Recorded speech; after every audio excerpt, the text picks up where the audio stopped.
பூஜியா அவ ஏற்கனவே அவரோட ஷேடோ க்ளோஜன்ஸை மாஸ்டர் பண்ணிட்டான். மற்ற சப்ஜெக்ட்லயும் அவன் ரொம்ப நல்லாவே தேர்ச்சி பெற்றிருக்கான். இவ்வளோ மாதிரி பொறுப்பை இன்னும் அகாடமில இருக்க வேண்டிய அவசியம் கிடையாது. நம்ம வில்லேஜை இதுக்கு முன்னாடி ஒரு ஸ்டூடெண்ட்டை இந்த மாதிரி பார்த்தது கூட இல்லை. பேச்சு மட்டும் தான் பேசுறேன், செயல்ல ஒன்னத்தையும் காணும்.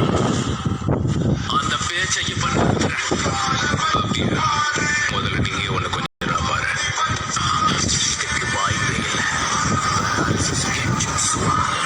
இவனுடைய சக்திகள் பிரமாதமா இருக்கு.